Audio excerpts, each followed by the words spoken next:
आदाब नाज़रीन, खबरनामे में आपका इस्तकबाल है। मैं हूं साइमा खान। सबसे पहले नजर हेडलाइंस पर।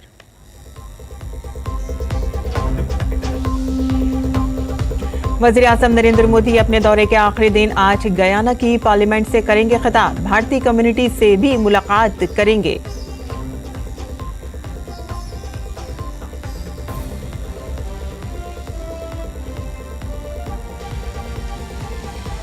अडानी ग्रुप मामले में राहुल गांधी के इल्जाम पर बीजेपी का जबरदस्त जवाबी हमला। संबित पात्रा ने कहा कि झूठे इल्जामात लगाना कांग्रेस की आदत है।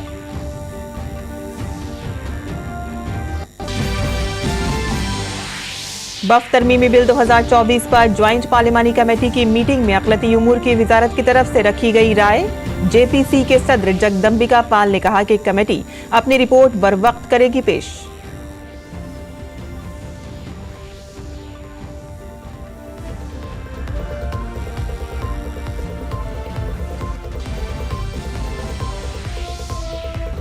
वज़ीर दिफा राजनाथ सिंह ने लाओ पीडीआर का किया दौरा।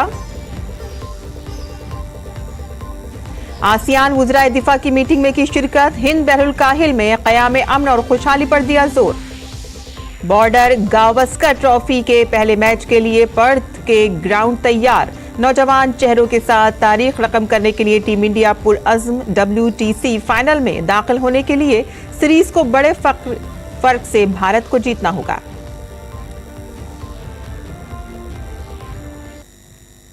और अब खबरें तफसील से। वज़ीर-ए-आज़म नरेंद्र मोदी अपने गयाना के दौरे के दौरान आज वहां पार्लियामेंट के एक खुसूसी इजलास से खिताब करेंगे और वज़ीर-ए-आज़म का यह खिताब मुल्क की आलमी सिफारती मसरूफियात में एक और अहम लम्हा होगा। ये 14वां मौका है कि जब वज़ीर-ए-आज़म किसी गैर मुल्की पार्लियामेंट से खिताब करेंगे। वज़ीर-ए-आज़म को भारतीय वज़ीर-ए-आज़म होने का ये एजाज़ हासिल है जिन्होंने सबसे ज्यादा बार गैर मुल्की पार्लियामेंट से खिताब किया है। गैर मुल्की पार्लियामेंटों में दिए गए उनके खिताब मनमोहन सिंह के 7 खिताबात से ज्यादा हैं। इंदिरा गांधी ने 4 बार गैर मुल्की पार्लियामेंट से खिताब किया है, जबकि जवाहरलाल नेहरू ने 3 बार खिताब किया। राजीव गांधी और अटल बिहारी वाजपेयी ने 2 बार ऐसी तकरीरें की हैं, जबकि मुरारजी देसाई और PV नरसिम्हा राव ने सिर्फ 1 बार खिताब किया। पिछले कुछ सालों में वज़ीर-ए-आज़म मोदी ने अमेरिका से लेकर यूरोप, अफ्रीका, ऑस्ट्रेलिया और एशिया तक दुनिया भर में पार्लियामेंट में तकरीरें की हैं। बर्रे-आज़मों से बाहर उनके खिताब आलमी सतह पर भारत के बढ़ते हुए असर व रसूख का जीता जागता सबूत है। वज़ीर-ए-आज़म अमेरिकी कांग्रेस के मुश्तरका इजलास से 2 बार खिताब कर चुके हैं, साल 2016 और साल 2023 में, 2014 में, और वज़ीर-ए-आज़म ने ऑस्ट्रेलिया और फिजी की पार्लियामेंट से भी खिताब किया है। साल 2015 में वज़ीर-ए-आज़म ने बरतानवी पार्लियामेंट से खिताब किया। अफ्रीका में PM मोदी ने 2015 में मॉरिशस की कौमी असेंबली और 2018 में युगांडा की पार्लियामेंट से खिताब किया। एशिया में वज़ीर-ए-आज़म ने 2014 में भूटानी पार्लियामेंट और नेपाल की आइन साज असेंबली के मुश्तरका इजलास से, 2015 में श्रीलंका, मंगोलिया और अफगानिस्तान की पार्लिमानों और 2019 में मालदीव की पार्लियामेंट से खिताब किया।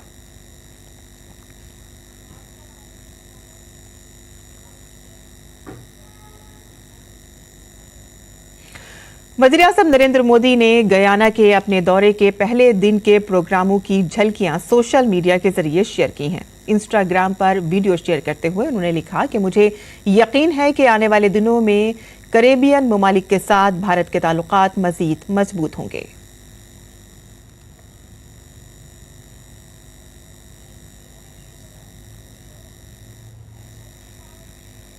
गार्डन सिटी जॉर्ज टाउन में हमारे भव्य स्वागत के लिए मैं राष्ट्रपति इरफान अली और उनकी पूरी टीम का हृदय से आभार व्यक्त करता हूँ। 56 वर्षों के बाद किसी भारतीय प्रधानमंत्री का गयाना की यात्रा पर आना हमारे संबंधों में एक महत्वपूर्ण माइलस्टोन है।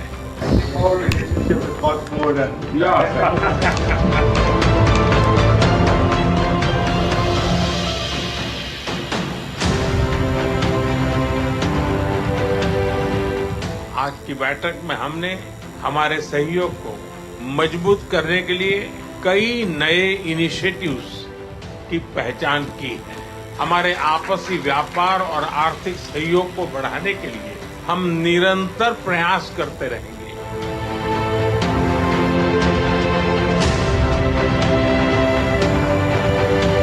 एक पेड़ माँ के नाम, अपनी माँ के स्मृति में, अगर माँ जीवित है तो उनको साथ लेकर के, माँ मौजूद नहीं है तो उनकी याद के साथ धीरे धीरे पूरी दुनिया में इस काम को एक बल मिल रहा है। You are a champion among leaders. You have led incredibly. You have shown the light to the developing world, and you have created a development matrix and framework that many are adopting in their own country, and much of it is relevant to us here in Guyana. Bharat ने सदैव CARICOM के साथ मिलकर साझा चुनौतियों से निपटने का प्रयास किया है। कोविड हो या नेचुरल डिजास्टर्स, कैपेसिटी बिल्डिंग हो या विकास के कार्य, भारत एक विश्वसनीय पार्टनर के रूप में आप सभी के साथ कंधे से कंधा मिलाकर आगे बढ़ा।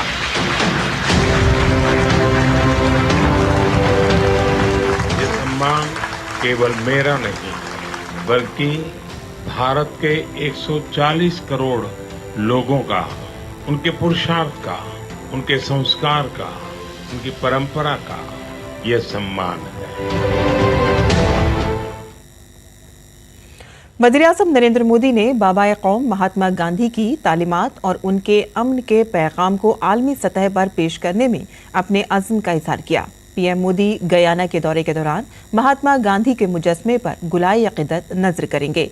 ये 21वीं बार होगा कि जब पीएम मोदी गैर मुल्की सरजमीन पर महात्मा गांधी को ख़िराज अक़ीदत पेश करेंगे और इससे कबल 2024 में यूक्रेन, 2023 में अमेरिका और जापान जैसे ममालिक में गांधी जी के मुजस्मे पर गुलाए अक़ीदत नज़र करके उन्होंने अमन और कौमी यकजहती का पैगाम दिया था।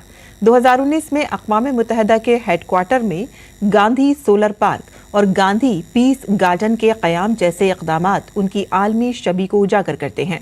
और इसके अलावा वज़ीर-ए-आज़म मोदी ने जनूबी अफ्रीका, पुर्तगाल और सिंगापुर समेत कई ममालिक में गांधी जी की विरासत को इज्जत बख्शते हुए भारत की सकाफती जड़ों और अमन के नज़रियात को जिंदा रखा है।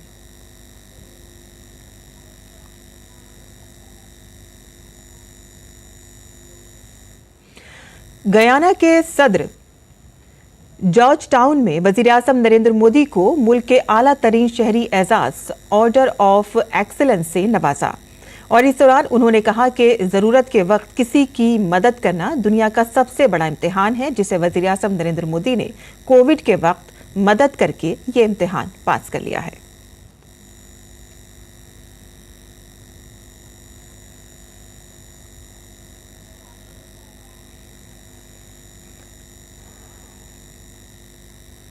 वज़ीर दिफा राजनाथ सिंह लाओ पीडीआर के सरकारी दौरे पर हैं। उन्होंने आज 10 आसियान ममालिक के ग्रुप के साथ 8 डायलॉग पार्टनर्स ममालिक के वज़राए दिफा की ADMM+ मीटिंग में शिरकत की। अपने खिताब के दौरान उन्होंने सरहदी तनाज़ात और तिजारती मुआहदों समेत कई मसाइल पर आसियान ममालिक को अहम पैगामात दिए। उन्होंने कहा कि भारत हमेशा जहाजरानी, बिला रुकावट रोक टोक, कानूनी तिजारत और हिंद बहरुल काहिल खत्ते में क़याम अमन और खुशहाली को फ़रोग़ देने के लिए बैनुल-अक़वामी कानून की पासदारी के लिए साबित कदम रहा है। राजनाथ सिंह ने कहा कि सरहदी तनाज़े को पुरअमन मुज़ाकरात के जरिए हल किया जा सकता है और भारत का अज़्म रहा है। भारत ने हमेशा पेचीदा आलमी मसाइल के तस्फ़िये के लिए मुज़ाकरात की वकालत की है।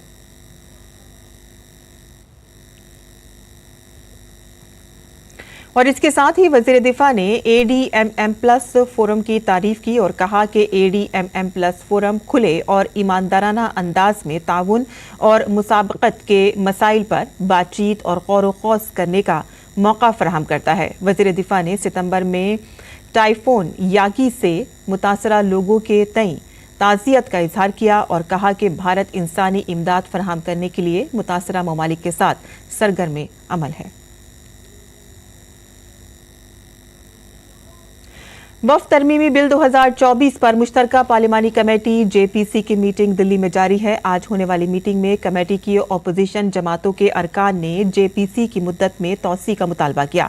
अपोजिशन के कई अरकान पार्लियामेंट ने इस मौजू पर लोकसभा स्पीकर ओम बिरला से बात की। वहीं जेपीसी के चेयरमैन जगदम्बिका पाल का कहना है कि कमेटी वक्त पर अपनी रिपोर्ट पेश करेगी। आज अक़लियती वजारत के अफसरान ने जेपीसी के सामने मुख्तलिफ पहलुओं पर वजारत की राय भी पेश की।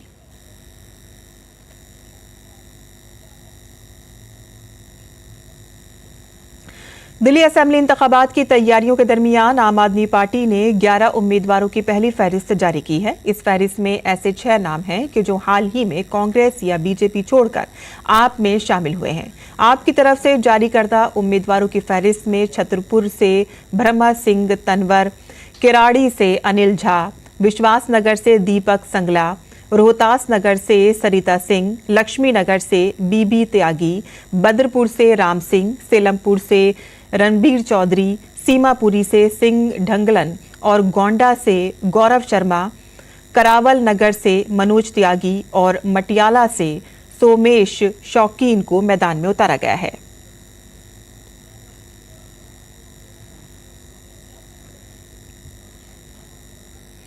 दिल्ली के वजीर आला की रिहाइशगाह की तामीर में लापरवाही और आम आदमी पार्टी हुकूमत में बदउनवानी के खिलाफ बीजेपी के रहनुमा और कारकुन एक बार फिर से सड़कों पर उतर आए हैं। इस एहतजाज में बीजेपी के रियासती सदर वीरेंद्र सचदेवा, असेंबली में opposition leader Vijender Gupta, BJP मेंबरान पार्लियामेंट, एमसीडी लीडरों और काउंसिलरों समेत पार्टी कारकुनों की बड़ी तादाद ने शिरकत की। बीजेपी का एहतजाज मार्च 11 अशोका रोड से शुरू हुआ। बीजेपी लीडरों और कारकुनों को पुलिस ने केजरीवाल के घर पहुंचने से पहले ही रोक दिया और बीजेपी सदर वीरेंद्र सचदेवा, कैलाश गहलोत समेत तमाम लीडरों को पुलिस ने हिरासत में ले लिया। आम आदमी पार्टी से बीजेपी में शामिल होने वाले कैलाश गहलोत ने कहा है कि अरविंद केजरीवाल का शीश महल आम आदमी पार्टी की बुनियादी उसूलों के खिलाफ है। उन्होंने इस बार दिल्ली में बीजेपी के कदार में आने पर एतमाद का इजहार किया।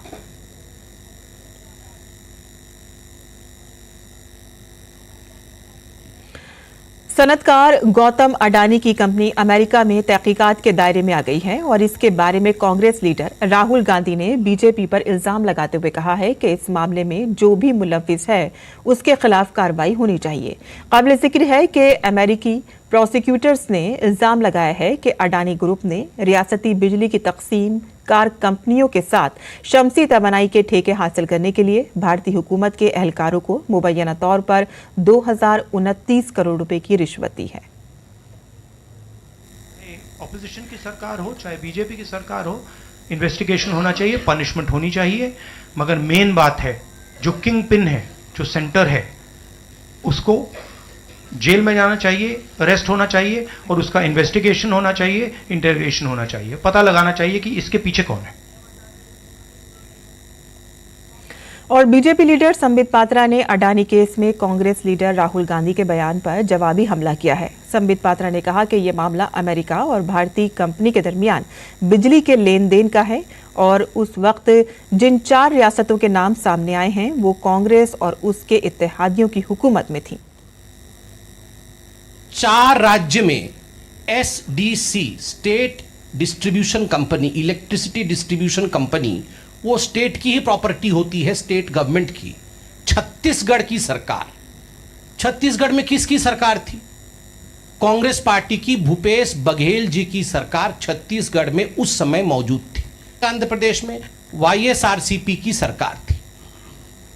उस समय तमिलनाडु में, क्योंकि तमिलनाडु का नाम भी इसमें आता है, उनके स्टेट डिस्ट्रीब्यूशन कंपनी का नाम आता है। किसकी सरकार थी? डीएमके, आपके सहयोगी स्टालिन जी की सरकार थी। उड़ीसा में किसकी सरकार थी? बीजेडी की सरकार थी। तो स्वाभाविक रूप से ये चारों राज्य जिसका जिक्र डॉक्यूमेंटेशन में सामने आया है, यूएस में सामने आया है, उन चारों राज्य में ना तो हमारे मुख्यमंत्री थे और ना ही हमारी समर्थित सरकार थी। संबित पात्रा ने कहा कि राहुल गांधी ने अपनी प्रेस कॉन्फ्रेंस में कहा कि अगर उन्हें अपने साबिक लीडर से पूछगछ पर कोई एतराज नहीं है तो हमें भी कोई एतराज नहीं है। राहुल जी ने अपने प्रेस कॉन्फ्रेंस में कहा है कि उन्हें कोई आपत्ति नहीं यदि किसी भी पूर्व मुख्यमंत्री से या उनके पूर्व नेता से पूछताछ हो तो ठीक है, भूपेश बघेल जी से पूछताछ हो, हमें भी कोई आपत्ति नहीं है। ये चारों राज्य के जो मुख्य नेता हैं, जिनके अंडर में इलेक्ट्रिसिटी बोर्ड इत्यादि रहा होगा, इनके मुख्यमंत्री हो, उनसे पूछताछ करें, हमें काहे की आपत्ति होगी। आप केस करिए ना, आप केस करिए, बिल्कुल पूछताछ करिए। और कांग्रेस हुकूमत ने मुख्तलिफ गारंटियों के जरिए कर्नाटक के लोगों का मयार जिंदगी बुलंद करने का वादा किया था और इसके बजाय उसने रियासत के शहरियों पर इजाफी बोझ डाल दिया है। कर्नाटक हुकूमत ने सरकारी अस्पतालों में तिब्बी खदमात की फीसों में इजाफा कर दिया है और रियासती हुकूमत के इस फैसले पर सियासत भी शुरू हो गई है। मरकजी वजीर एच.डी. कुमारस्वामी ने कहा कि कर्नाटक हुकूमत 5 गारंटियों को नाफिज करने के लिए अवाम पर बेवजह बोझ डाल रही है। All the issues, state government, they have actually putting burden on the government, on the common man, to actually implement that 5 guarantee programs. For that, unnecessarily they are burdening on the common man. This is not good. और BJP ने इस फैसले को लेकर रियासती सरकार को हदफ तनकीद बनाया। बीजेपी के कौमी तर्जुमान शहजाद पूनावाला ने इस फैसले को लूट और झूठ का मॉडल बताया और इसके साथ ही कांग्रेस की गारंटी स्कीम को जिम्मेदार ठहराते हुए कहा कि रियासत का पैसा सिर्फ गारंटी स्कीम के लिए खाली किया जा रहा है। कर्नाटका में कांग्रेस पार्टी के खटाखट मॉडल का एक और उदाहरण, आज कर्नाटका में जो दाम है ओपीडी चार्जेस के, लैब टेस्ट के, ट्रीटमेंट के, उनको बढ़ा दिया गया है। जो सरकारी मेडिकल कॉलेज के हॉस्पिटल्स है उसमें जो कॉमन मैन है उसके लिए लगातार बढ़ती हुई कीमतें कर्नाटका की सरकार दे रही है। कर्नाटका की सरकार का मॉडल केवल इतना है, लूट और झूठ। लूट करो, Valmiki scam, liquor scam, MUDA scam, और केवल कर्नाटका नहीं, तेलंगाना और हिमाचल में भी। हिमाचल में तो स्थिति इतनी बुरी है कि वहाँ पर हिमाचल भवन भी बिक रहा है। वहाँ पर 18 होटल जो है उनको भी शटडाउन करने के लिए कहा है हाईकोर्ट ने। जहां जहां कांग्रेस आई वहां बर्बादी, महंगाई और कंगाली लाई। बिटकॉइन और क्रिप्टो करेंसी से मुतालिक 6,600 करोड़ रुपए के घपले के मामले में ईडी ने बड़ी कार्रवाई की है। ईडी ने रायपुर में गौरव मेहता के घर पर 26 घंटे से ज्यादा वक्त से छापामारी और पूछताछ की है। गौरव मेहता के साथ उनके भाई अक्षय मेहता से भी ईडी पूछताछ कर रही है और इससे पहले बुध को ईडी ने बिटकॉइन घपले के मुबैना मुलजिम गौरव मेहता के रायपुर घर पर छापा मारा था और पूछताछ के दौरान उसके बयान दर्ज किया था। कुछ कंप्यूटर्स और डिजिटल डिवाइस भी जब्त किए गए थे। ईडी के छापों और जांच से पता चला है कि गौरव मेहता कई कंपनियों के डायरेक्टर और पार्टनर हैं, जिसमें 2016 में बनने वाली blockchain innovation private limited, Kolkata में स्पंज एंड आयरन कंपनी और मुंबई में ब्रोकेज कंपनी जैसी कुछ कंपनियां वगैरह शामिल हैं।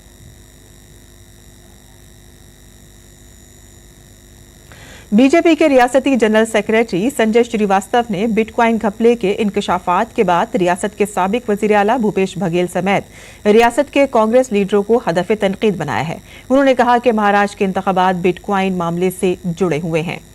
उनका कहना है कि छत्तीसगढ़ में भी कार्रवाई हुई है और अब इस मामले में बघेल के किरदार पर सवाल उठ रहे हैं। वहीं संजय श्रीवास्तव ने बिटकॉइन घपला मामले में भूपेश बघेल और कांग्रेस लीडरों से अवाम को जवाब देने के लिए कहा है।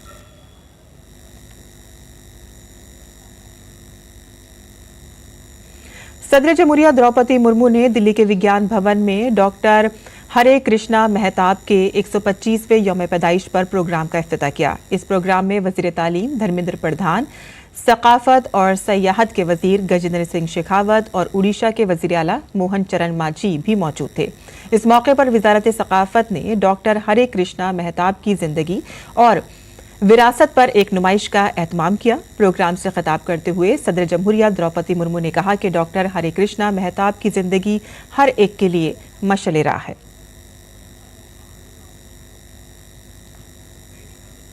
भारत ने खालिस्तानी दहशतगर्द हरदीप सिंह निज्जर की हलाकत के हवाले से कनाडा की मीडिया में आने वाली रिपोर्टों को हत्या इज्जत की मुहिम करार दिया है। वजारत खारजा की जानिब से जारी करदा बयान में कहा गया है कि इस तरह की मुहिम से दोनों ममालिक के ताल्लुकात मजीद कशीदा होंगे और ऐसे मजाका खेज इल्जामात को यकसर मुस्तरद कर देना चाहिए। यह बयान कनाडा में मुकीम ग्लोबल एंड मेल की एक रिपोर्ट के बाद आया है, जिसमें NIA के ऐलान करदा दहशतगर्द हरदीप निज्जर की मौत और भारतीय हुकूमत के दरमियान ताल्लुकात कायम करने की कोशिश की गई थी। काबिल जिक्र है कि कनाडा के साथ भारत के ताल्लुकात पिछले कुछ महीनों में काफ़ी कशीदा रहे हैं। भारत ने कई बार कनाडा में इंतहा पसंदी और तशद्दुद के कल्चर और भारत मुखालिफ सरगर्मियों पर अपनी गहरी तशवीश का इज़हार किया है। भारत ने कनाडा के आला हुक्काम से कहा है कि वो भारत मुखालिफ सरगर्मियों के खिलाफ कार्रवाई करें। काबिल जिक्र है कि भारत हमेशा से ही कनाडा के इल्जामात को मुस्तरद करता रहा है। भारत ने ट्रूडो के इल्जामात को सियासी बुनियाद पर मजाका खेज भी कहा था। प्रसार भारती का OTT प्लेटफॉर्म इफ्फी के 55वें एडिशन में शुरू किया गया, जो हिंदुस्तानी सिनेमा मार्केट और नौजवान कंटेंट क्रिएटर्स के लिए एक बेहतरीन मौका साबित होगा। ये ऐप एंड्रॉइड, iOS और वेब पर दस्तयाब है। पेश है ये रिपोर्ट।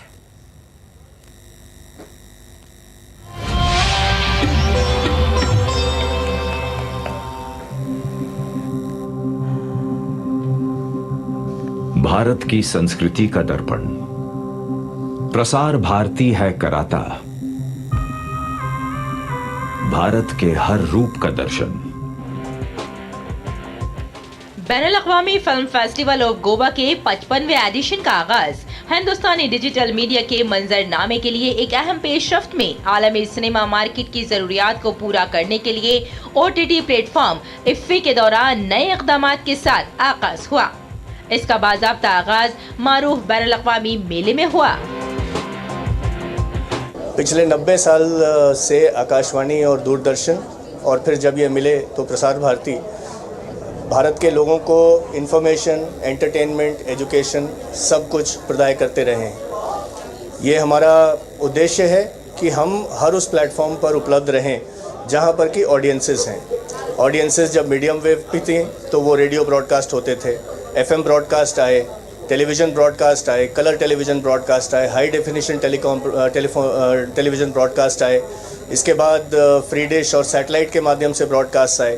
तो अब चूँकि डिजिटल माध्यम से हमारी ऑडियंसेस काफ़ी कुछ कंटेंट प्राप्त कर रही हैं, तो ये उचित ही है कि प्रसार भारती भी डिजिटल डोमेन में प्रवेश करे और इसके माध्यम से भारत भर में जो हमारे शहरों में, गाँवों में, सुदूर क्षेत्रों में जो लोग रह रहे हैं उन तक अपना कंटेंट पहुँचा सकें। और जो भारतीय मूल के लोग हैं, जो अन्य देशों में हैं, जो भारत में रुचि रखने वाले लोग हैं, जो पूरी दुनिया में हैं, उनको भारत के समाचार, हमारी जो हिस्टोरिकल आर्काइव्स हैं, हमारे एंटरटेनमेंट प्रोग्राम्स, हमारे नए प्रोग्राम्स, हमारी फिल्म्स, गेम्स, ई-शॉपिंग, सब कुछ एक पैकेज में उपलब्ध कराएं।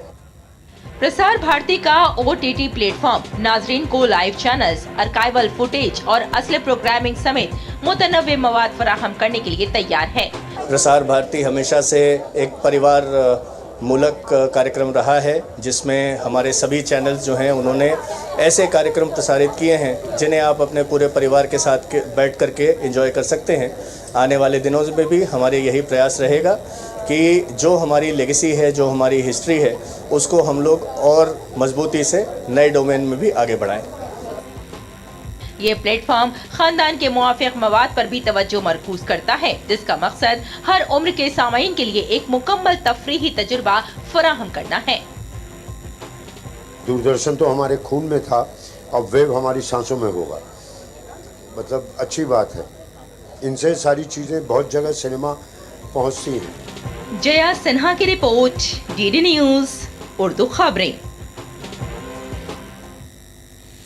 और NIA ने जम्मू कश्मीर में बड़ी कार्रवाई की है। NIA दहशतगर्दों की दरअंदाजी से मुतालिक मामले में जम्मू कश्मीर में 8 मकामात पर छापे मार रही है। ये छापे रियासी, डोडा, उधमपुर, रामबन और किश्तवाड़ में कई मकामात पर जारी हैं।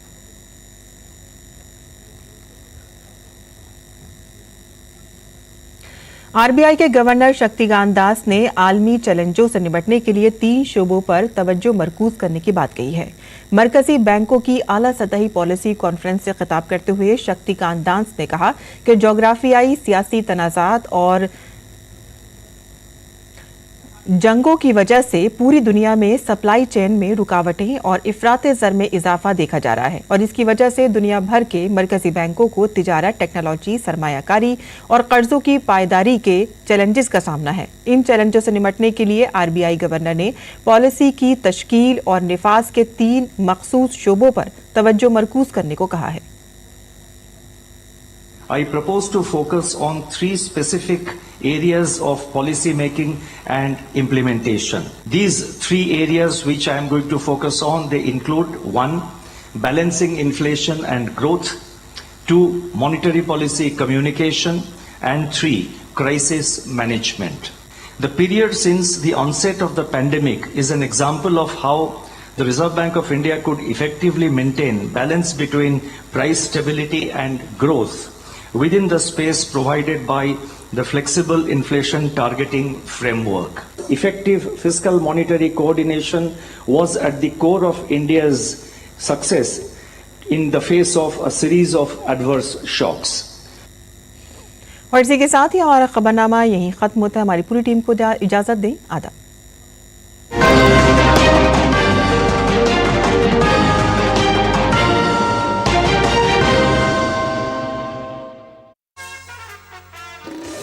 सर्कस के रिंग मास्टर का